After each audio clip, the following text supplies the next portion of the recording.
BPSU Labrador, together with my group mates, Audrey Castillo, Junill De Leon, and Justine Tayag. We are here to tackle about the Bataan urbanization, a study of Bataan communities to the adaptation of urban growth.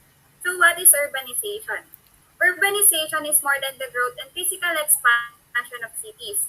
It is the process that transforms places, changing existing territories, and establishes new relationships between different places. Bataan is one of those places that many consider visiting or moving into. It is considered as one of the most accessible provinces to live in near the capital. Here, one may experience the calmness of the countryside without having to give up the essence and the convenience of the city and opportunities. So what makes Bataan an ideal place to adopt urban growth? Bataan is a place of both serenity and adventure. Living here in Bataan means living a serene life. The atmosphere here in Bataan is more relaxing rather than sa city. Indeed has a fresher air, and a lot. Also, Bataan is one of the sought-after destinations among adventurers and tourists. From hiking to diving activities, hindi ka mauubusan ng pupuntahan sa Bataan. Next is Bataan is an opportunity and investment hub. Bataan is still thriving and now a hub of industry and investment. It hosts several real estates, industrial estates like Petron, San Miguel, that create numerous career opportunities for people who settle here. Then province of Bataan has also a potential leads to the opening of more shopping centers, real estate expansions like SM, Galleria, Vista Mall, and also they improve the facilities. One of those is the soon-to-be largest and iconic Bataan Cavite interlink bridge that spans from Maribeles Bataan, crossing Manila Bay, and ends in Cavite.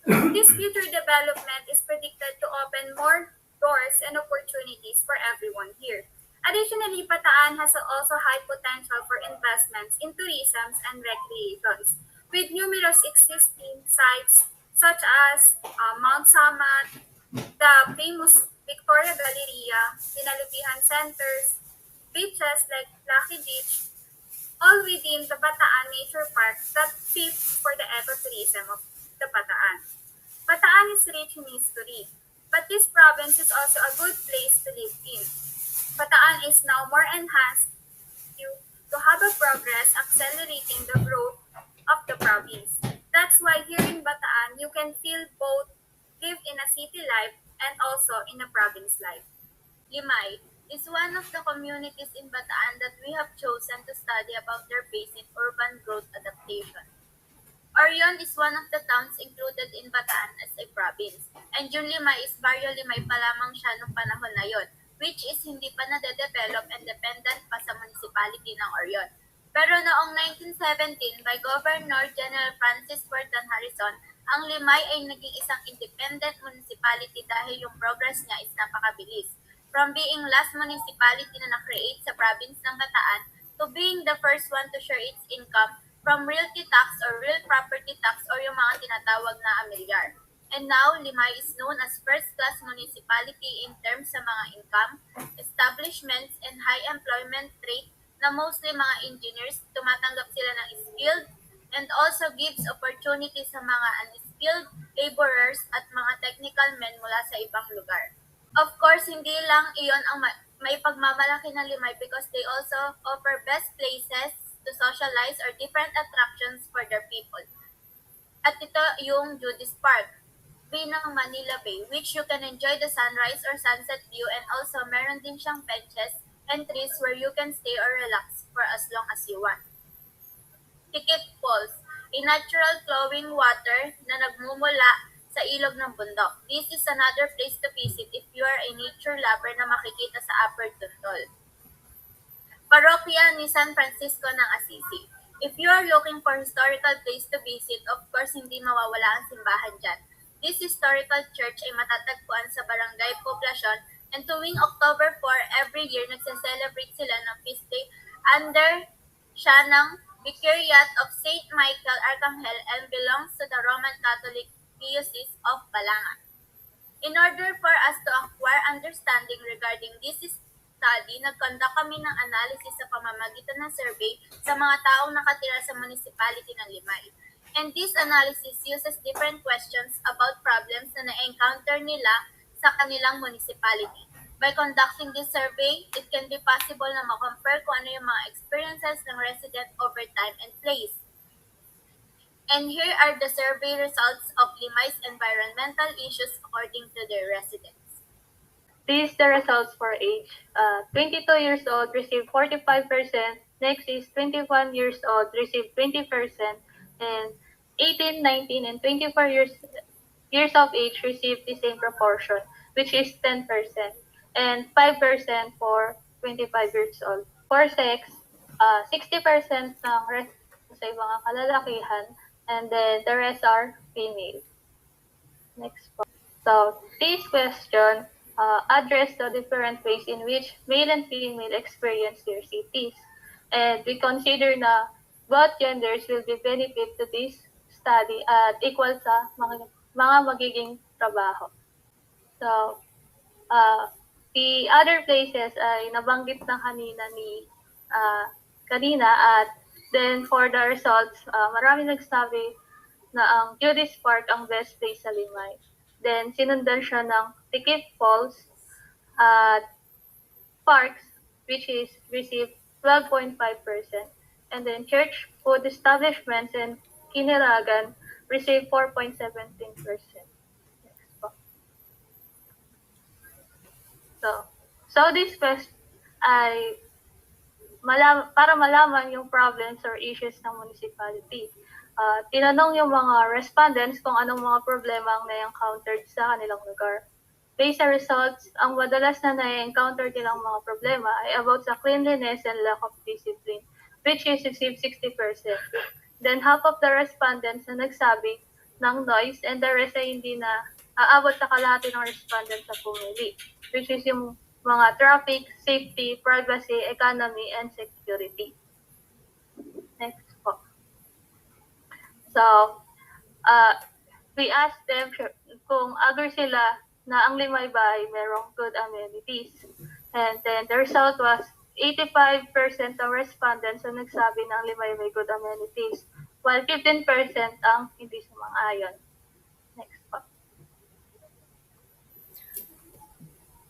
Next, are you concerned about traffic safety in your community or municipality?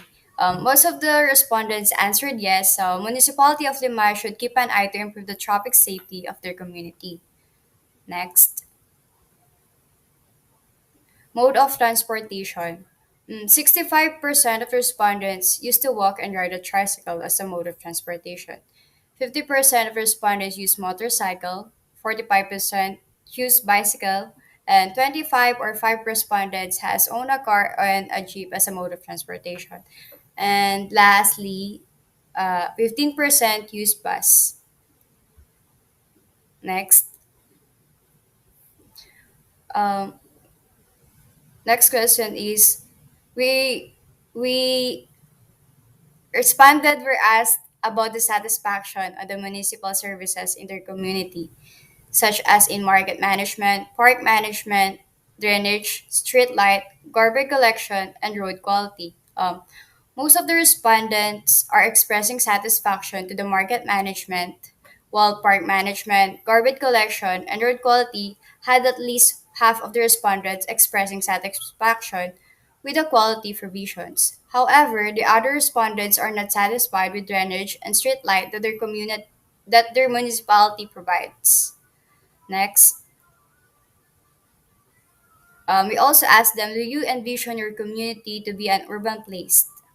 85% of respondents believe that their community has the potential to become a city or urban area.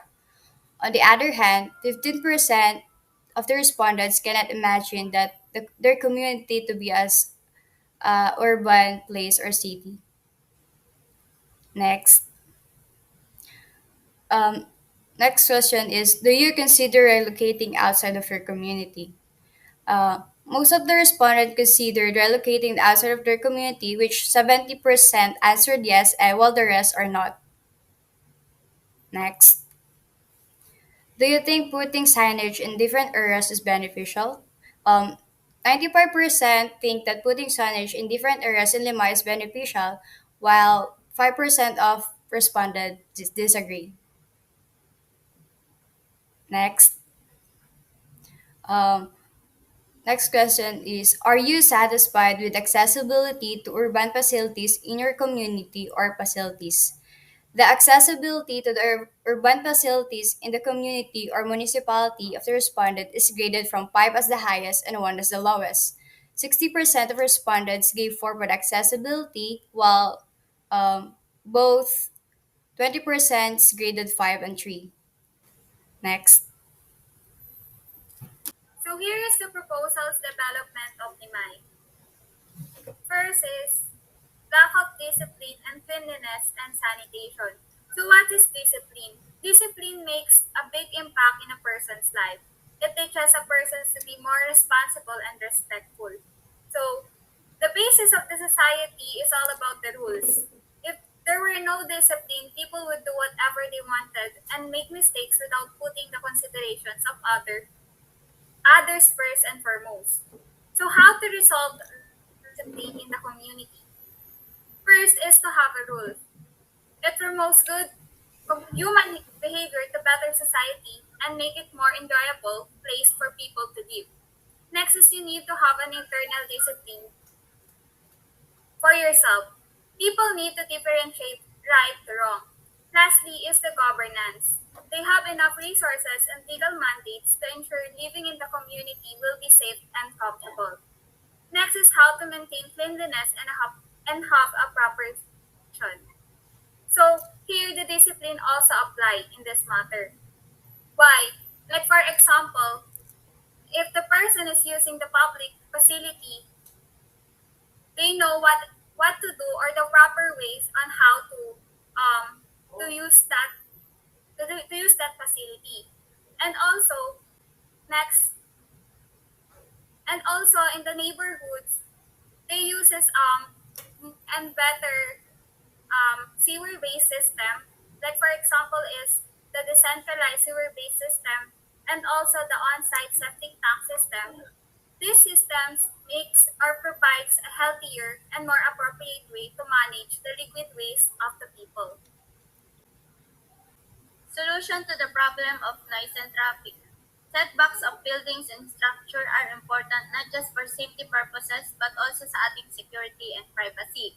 Dahil nga may mga buildings na hindi naman na nalagyan ng setbacks, new structure na mabibuild should be aware kung gaano ka-importante ang pagkakaroon nito. And also sa mga structures na nakabuild na, planting of trees or plants as buffers is good solution sa pag-eliminate ng noise coming from neighbors or road na makakatulong sa ating privacy. Traffic. Road widening will surely be a problem kung ayun ang iisiping way para mabawasan ang traffic. But actually, it can make the traffic worse. Dahil nga ang Manila Bay Bridge ang magiging new asset ng Bataan, of course, huge portion ng population ang magdadrive sa daan araw-araw. The improvements na pwedeng gawin to secure road safety and also lessen the traffic is to assign traffic enforcers, increase the visibility dahil alam naman natin na mabilis ang mata sa paggana pagdating sa daan. So we should put different road signs and symbols to help people be aware every are driving or crossing from the street. So next is mode of transportation. Transport is a key sector in the economy linking population and economic centers across the community. So dahil maaaring lumaki yung population sa Bataan and pwedeng maapektuhan nito yung Limay or other municipality, yung transportation ay need na ma-improve for the residents and also for the outsiders. And based sa result ng survey, the road must have bike lane and proper pathwalk dahil most of the residents ay naglalakad lang at gumagamit ng bisikleta. Next po. So, is the proposal for a better road in Limay. And the pictures that we use to the proposal are just reference pictures.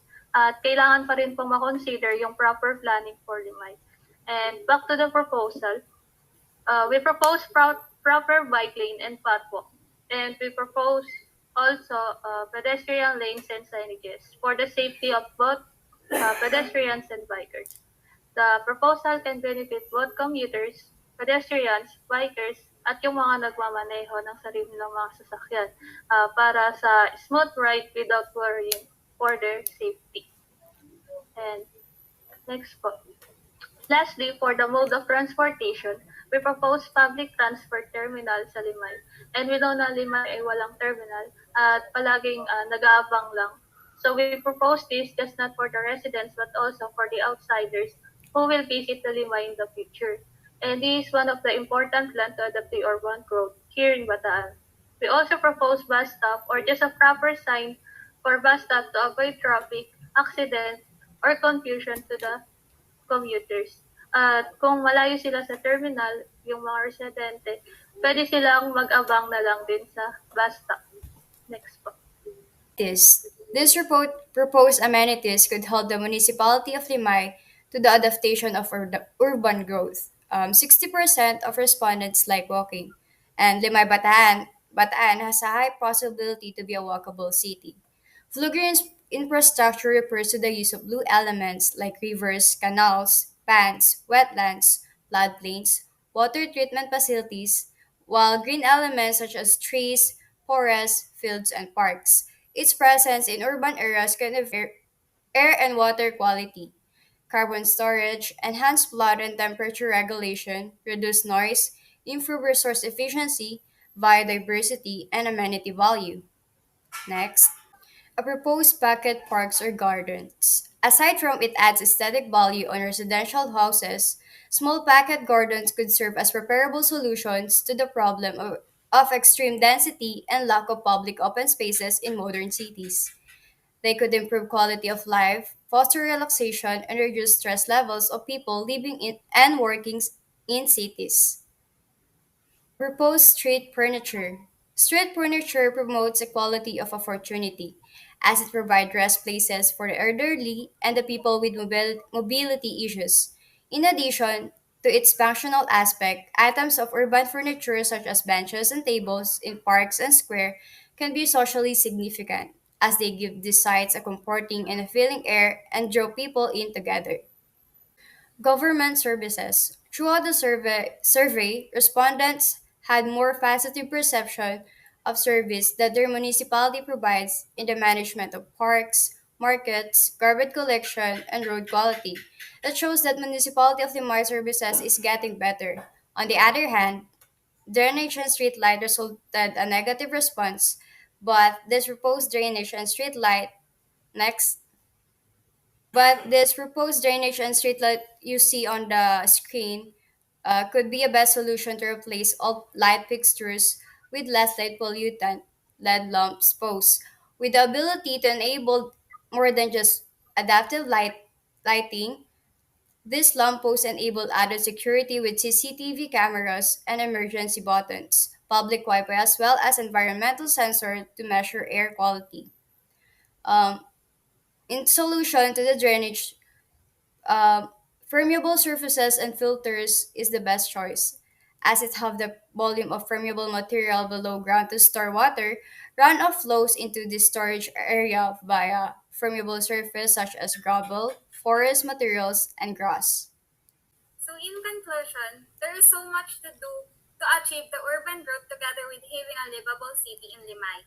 Making a great city making a great city and complete neighborhoods where walking, bicycling, and transits are the best choices for most trips, where public spaces are beautiful, well designed and well maintained, and where housing is more plentiful and more affordable is what the proposal is aiming.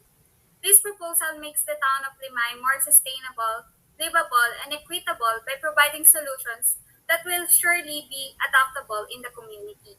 All the steps in the proposals demonstrated that the Limay a better place is more than building a physical space, but is equally about establishing a linkage spaces between people as well as the environment.